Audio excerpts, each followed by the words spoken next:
السلام عليكم ورحمة الله وبركاته. جرى جستوي ما نرمو مستيكي سانو أمتا سود ربيع كيسة تجولين كي ندرا رافي ركو غرغرا رغارتو سغالي هاتانو دواي اللي هاغونو في ربي فتنا في تنجي كان كيسة جرى هاباسو غرو نمنو ترد سغالي تو قمنو عربا قفتون تاني عربا رتيو هاغس مراو تو وجو تريف نغاري تنجر أمالي في الرغوت تجولي كي ناف اتقاف تمان أكا جرى ركو الأفسات لمن كان قولو جر إن يرا ummata biiroo keessaati jechuudha. Ummata biiroo irratti takka takkaan keessaniin በአማርኛ ሙኖ በኦሮምኛ ማለት ነው እነሱ ላይ መስራት አለብን። ለምን ለዚህ ሁሉ ችግር ያዳረጋቸው ማናቸው? ቢሮዎች ናቸው። ከናቢ ጀሪ እራኑ ጋፈተሙ ቀበኒ ጀሪ ጆሌ ከኝ ወርዱፉ ቀበኒ ኦቶ ጀሪ ሆርዱፈኒ ኦቶ ጀሪ ትኩረቲ ጆሌ ከኝ ረከነኒ አረምኒ ጆሌ ከኝ ራሚ ዳንጌሱ ገሩ ጀሪ ከኝ ቢሮ ብሪ ፍለተኒ ማብሪ ደብስቱ ሰበሪ تقررت إيه ما منها هذا سيجرتي سيتي مو منها بوليس سيجرتي سيتي كان سينارة تنتنا تو مو دلالة وابري وهي غرغرتا وهي كبني هرا وكون كساري بورو تنتنا تيجرم ألتكان أرمني ألتكان يجول لي راركو جوجل كم نجت أكسين أبين كم نبيكا كانت أكبلت بروني أجفتو وان تاتيف جزي جول لي كينيا سنيت تقولتو ركو جول لي كينيا فرا مي أمة زيجا بكبرا لا جتشون مي جول لي تكرر تكان من ركون جاي بيكا ورجو فيقول كان كينيا هو بري فرقته باتي سديتوري باتي جهاتور مالي فكك جران نبيتني بريو فكين يا ريحة لكم جاك فلتي فرت يارمني يو توجي عنقوتين ديبي تجولين بري جرا قوتو تديبيا يو جي سادي قوتيو بري جرا غرماشي تديبيا يو خداما نبربادو جتة ديبتي وجري أوفي ديبي سني على تملة جتشول يو جي جاها قوتيو بري تكايو هنديبي سني مون ينتين أجولي كينيا لي جتشول كنابي ما جرا رومو بيتني هولان أبا غاري قبضو دوبا بكي كيسي بلتي جرا أوتوسي وري بيرو هردو في قوتاني عربا كانت تنتنا جتاني يجول لي كينيرا ركو هنكان اتين دوبتاني غارو اسن عربني واسنت داولتي كان اسنت دوبتاني مجتين أكاسي دوبي بدا أسي دوبتو أجي أتي كاليس ماركي ستورتي وبوليتي obboleessu kana biiroo dhattee teesse digirii wayitiin eebbifamtee miti kana turte biiroo keessa hojjetaa kaleessa kaddaaminatti keessa turte inni dhiiraalee kaleessa mazraa keessa hojjetaa turte hadhaa aayidii ofirraa hojjechiifattee dhufteetti ijeensi keessa biiroo keessa hojjetaa turtamanii jechuudha. Kanaaf keessattuu namni ijoollee keenyaaf furmaata kennuu danda'u uummata ijeensi keessa biiroo keessa hojjetaa turtan qofaadha. Sagalee nuu taha dararaan ijoollee keenya irraa nuuf dhaabbatu ijoollee keenya mirgi ijoollee keenyaa nuuf eegamu. Hojjetachuu biyyaa baate mala dhahamuu fi rukutamuu fi beeloftee nyaata dhorkatamtee intana jechuufi miti kan iseen biyyaa baatee dhufte kan isin deebistanii maallaqatti gurgurattan. Kanaaf ijoollee keenya irra dararaan nuuf dhaabbatu warra biiroo irratti sagalee hojjedha. Sagalee keenya kana sheer koppiliing gochuudhaan bakka geessaniin dhugaa kee jettee obboleetti koo hedduu galatoomii ulfaadha waaqessi haa eebbisu. Dhugaa isheeti wanti obboleettiin keenya jette jechuudha. Irra caalatti akkuma isiniin jenne warra biirootii fi biiroo keessatti kan ijoollee keenya irratti akka taphatame akka ajjeefamu akka dararamu kan goosisaa jiru isaan jechuudha. Isaan irratti sagalee ta'aati ijoollee keenya irra dararaa ijoollee keenya haa dhaabatu jedhaati hundi keessa sagalee ta'a. Bakkuma qabdanitti waan qabdan irratti jechuudha. Iyyaa sagalee ta'a waan qabdan irratti tiktokii feesbuukii hunduma irratti waan qabdan irratti jechuudha. Hanga furmaan nu argamutti.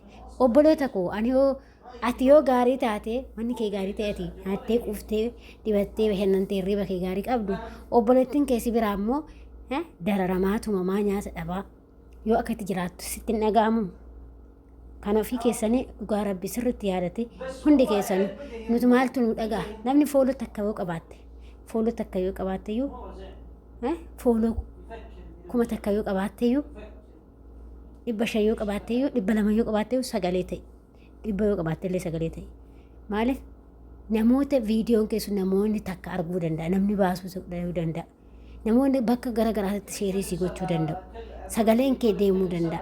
Kanaaf waliin tuffatina waan qabdan irratti tiktokii feesbuukii waan ofii keetii hojjetu irratti istoorii irratti godhadha. Dhugaa isin jedha burti yoo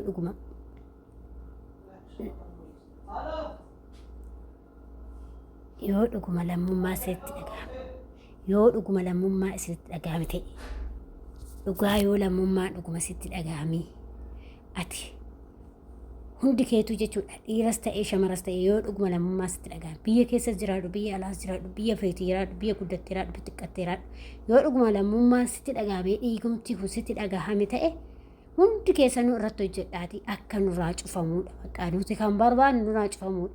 Wanta biraa waan keessa galtanii jettan hin qabdan. Nurraa haa cufamuudha bakka. Kana qofa jechuudha. Innaa akkasii isiniin jedhan hordoftoota kiyya. Kanaafi waliin tuffatinaa amantaadhaniin kutaadhanii waliin qoodinaa obboloota koo. Nuti dubartii silaa kabaja qabnaa. Dubartii jechuun silaa waa hundaa haadha namaa taati. Haadha manaa sii taati, obboleettii namaa taati. Waa hunda namaa taati bari. Dubartii jechuun hunda dandeessuudha bari. Dhugaa waaqaa jechuun hunda dandeessuudha, hunda ammannee jiraanna. Yoo carraa keenyatu biyyaan baasee akkan godhe malee jechuudha. Silaa har'a osoo dubartii akka dubartoota biyyoota guddatanii yookiin biyya biraa kanneen ta'e dubartiin baatee dhiira jiraachisuu hin dandeechu. Dubartiin baatee biyya biraa deemtee hojjechuu hin dandeechu jechuudha. Garuu maal goonaare haala hiyyummaa biyya keenyaa, haala jireenya biyya keenyaa laalle biyya ormaatti immoo akkasitti dararamaa jirra jechuudha. Kanaaf adaraa keessan hundumti keessaniyyuu sagalee waliif ta'uu hin dhiisinaa isiniin jedha. Maaliif ilmi namaa hunduu akkatti ba'u beekna malee akkatti galu hin beeknu. Hunduma keenya waaqayyoon bakka jirutti nu wajjin haa ta'u. Nuti asirraa laayivii irraa kutaadha amantaadhaan gandaa wal qoodaa oolla. Garuu ijoollee keenya hoo akkas jedhanii nu dararaan jiran. Gaafa nu dararan ati kana jedha. Walitti nu qabaniituma hunda keenya iyyuu ati Oromoodha, ati Amaara, ati Tirgeedha, ati Kiristaana, ati Musliima jedhan. Hunduma keenya bashaana dheedhu. Balleessite jarri akka nuti hordofnu kanaa miti. Isaan kan barbaada hojii isaaniiti. Kanaaf adaraa keessan obboloota koo hundumti keessaniyyuu miidiyoota qabdan irratti sheerii godhaatii hundi keessaniyyuu waliif dabarsaa, waliif mirmadhaa, waliin tuffatinaa. Anarra lakkanarra mana gaariin jira boru nan ga'u yaada isaaniiti ishaan yaadachirraayiiti. Namoota baay'eedha nama nan arge keessa ofii isaaniitti ofiiyyuu ala jiru. Badanii ala jiru ofii akkatti isaan qoosan osoo agarte jechuudha. Bahaardhaan dhufanii akkamitti akkasii ijoollee maalii biiroon hin jiru seerri hin jiraa seeratti bilbiltanidha. Seerri akkam godha biiroo keenya dhoggaa silaa kan balleesse biiroo keenya wanti godhamu biiroo keenyatti akka ijoollee keenya taphatan taasise malee wanti warra asiitii miti kan irratti taasise. Innaa warroon akkasitti baacaniitiin jettan guyyaa tokko sitallee isinirra ga'uuf ta'a inshaallah dhugaa rabbii. Waaqa isinirra ga'uuf ta'a jechuudha. Taa'atii eeggadha. Isinirra ga'uuf ta'a. Warri ijoollee keenya irratti gadi baacaa jirta. Warri ijoollee keenyatti isinitti toltee dhaabattee maaliif sagalee taatu? Maaliif akkas taatu kan jettan jechuudha. Hedduun arge. Garuu maqaa isaanii wal baasuun barbaade malee namootuma baay'eedha jechuudha kanan arge jechuudha. Garuu warroota akkasiitiif isiniif haa ol kaa'u isiniifillee akka ijoolleen keenya dararamanii biyya ormaa keessatti dhumaa jiranii osuma arganuu irratti baacu jechuudha. Innaa kun hin barbaachisu. Kanaaf obboloota koo isin hanga danda'ametti akka lammummaan keessatti dhaga'ametti adaraa keessa sheerii godhaati akka nurraa cufamu qofa kan hin barbaachisnu isiniin jechuu jaaladha. Obboloota koo waaqayyoon kan nagaan nu baase nagaan biyya keenyatti nu haa galchu.